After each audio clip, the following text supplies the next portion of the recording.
Et 2 autres femmes? Prenez juste ces 7 esclaves.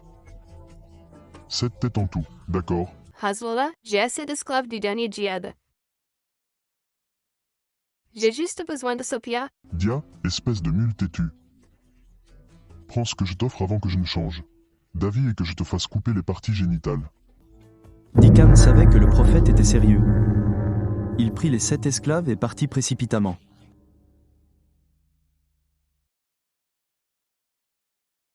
Le prophète Muhammad se précipita ensuite vers sa tente avec Sophia. Lorsque Muhammad fit des avances à Sophia, elle résista. Comment pouvait-elle se soumettre à un homme qui venait de tuer ses proches? Quelques heures auparavant, Quel est ton problème, Sophia? Je n'aime pas Je ceux n'aime qui pas ceux qui tuent des hommes innocents et agressent leurs femmes. De quoi parles-tu? Ce n'est pas nous, mais Allah qui les a tués par nos mains. Voici le verset. Coran, Sourate Al-Anfal, verset 17. Ce n'est pas vous qui les avez tués, c'est Allah qui les a tués. Allah. De plus, les mécréants ne sont jamais innocents, ils sont une proie facile pour nous. Une fois que nous les aurons tués, nous aurons le droit d'avoir des relations sexuelles avec leurs femmes et leurs filles. Ceci est conforme au Coran, Sourate An-Nisa, versets 3 et 24. Sourate Al-Mu'min, verset 6. Sourate Al-As, verset 50. Sœur Al-Ma'arij, verset 30. Alors, arrêtez ces bêtises et laissez-moi vous prendre, je n'ai pas de temps à perdre. Si vous résistez, je vous rendrai à Dia et je ferai venir d'autres filles. Sophia comprit que résister était une attitude féodale. À cette époque, le prophète avait environ 59 ans, tandis que Sophia n'en avait que 17. De toute façon, je serai agressée, que ce soit par le prophète ou un autre musulman. Au moins, le prophète avait un approvisionnement régulier d'esclaves, grâce à sa part de 20% du butin et à ses nombreuses épouses. Je serai moins souvent battue pour des relations sexuelles. Avec un musulman ordinaire, je serai maltraitée jour et nuit, puis vendue au marché aux esclaves aux plus offrants.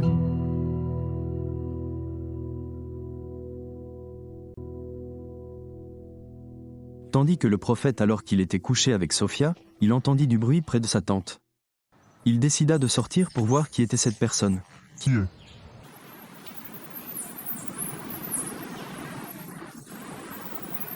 C'est moi, Abou Aïb. Que fais-tu près de ma tente? J'avais peur pour toi à cause de cette jeune femme. Tu as tué son père, son mari et plusieurs de ses proches. Et jusqu'à récemment, elle était mécréante. J'étais vraiment inquiet pour toi et je te protégeais. Oh, bien. Ceci est tiré de l'histoire d'Al-Tabari, volume 39, page 185. Abu Huraïra raconte que, pendant que le prophète était avec Sophia, Abu Ayyab passa la nuit à sa porte. Lorsqu'il vit le prophète au matin, il dit « Dieu est le plus grand ». Il avait une épée à la main. Il dit au prophète « Ô messager de Dieu, cette jeune femme venait de se marier. Et tu as tué son père, son frère et son mari. Aussi je ne lui faisais pas confiance et je craignais qu'elle ne te fasse du mal. » Le prophète rit et dit « Bien, ce récit authentique montre que le prophète Muhammad.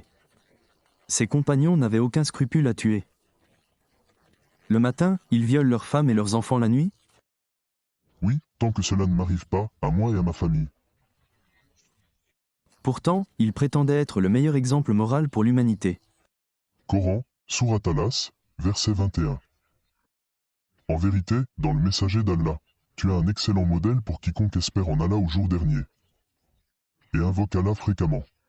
Ainsi, ce qui constitue un excellent exemple en islam ne se résume pas à ce qui est bien ou mal selon des valeurs universelles, mais plutôt à ce que le prophète Muhammad appréciait ou désapprouvait. Par exemple, le viol, le meurtre et le pillage sont extrêmement condamnables selon les valeurs universelles. Mais pour le prophète Muhammad, ces actes n'étaient pas toujours condamnables.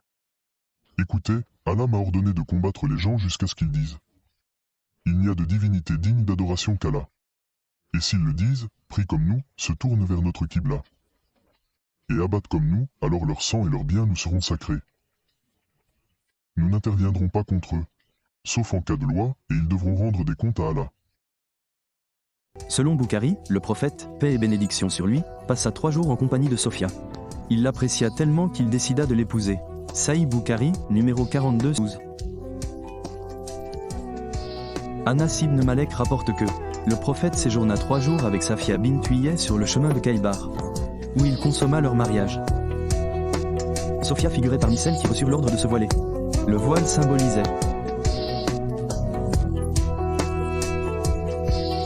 son abolition de l'esclavage sexuel et la fin de son statut de concubine.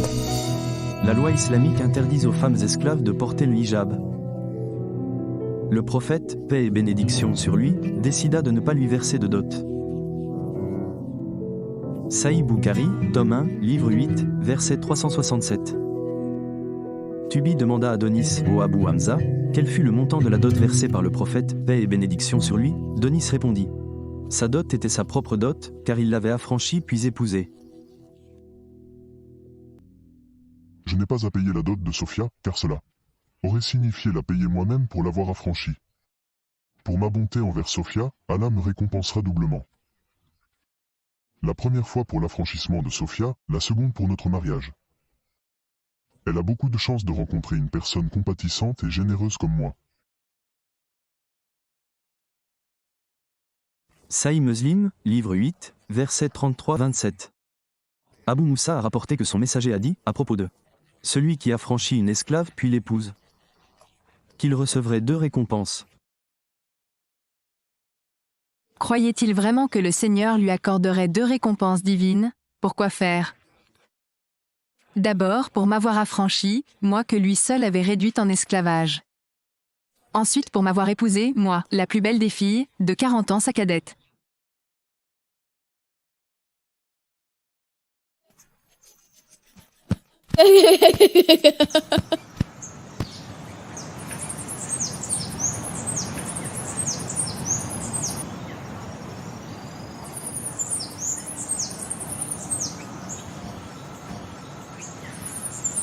Le prophète Muhammad avait l'intention d'exiler les Juifs de Khaybar. Mais ces derniers l'en dissuadèrent en acceptant de cultiver la terre et de reverser la moitié des revenus. Les habitants de Khaybar perdirent ainsi la propriété de leurs terres. Maintenant, ils doivent me payer la jizya pour vivre sur les mêmes terres qui sont désormais sous leur contrôle. La jizya est une taxe versée par les non-musulmans pour pouvoir continuer à pratiquer leur religion en terre musulmane. Selon la loi islamique, si cette taxe n'est pas payée, les personnes concernées sont passibles de mort ou d'esclavage. La tolérance a un prix en islam, n'est-ce pas? Même après avoir payé la jizya pendant des années, les Juifs furent finalement expulsés par Oumar lorsqu'il devint le 2e calife. L'histoire suivante est tirée du livre d'Ahmed, volume 6.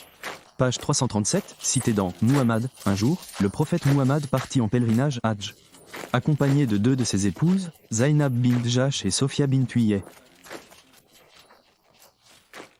En chemin, j'avais ce faux-pas, car c'était le plus faible de tous. Et je me mis à pleurer. Le prophète vint à moi et me dit, « Oh Sophia, ne pleure pas, je vais demander de l'aide à Zainab. » Le prophète alla voir Zana. La chamelle de Sophia est malade. Que dirais-tu de lui donner une de tes chamelles? Quoi? Hors de question, je ne devrais jamais le donner à une femme juive comme ça. Le prophète se mit en colère contre elle et ne l'approcha pas pendant 2 mois. Ne pleure pas, Sophia, je te donne une autre chamelle. le prophète vint vers moi et essuya mes larmes avec ses vêtements et ses mains. Puis il me demandait de ne pas pleurer, puis je pleurais. Sophia fut capturée et dut vivre parmi ceux-là même qui avaient tué ses proches. Elle n'avait nulle part où aller et personne vers qui se tourner. Elle était méprisée de tous. Le seul à lui témoigner de l'affection était l'homme même qui avait tué son père et son mari.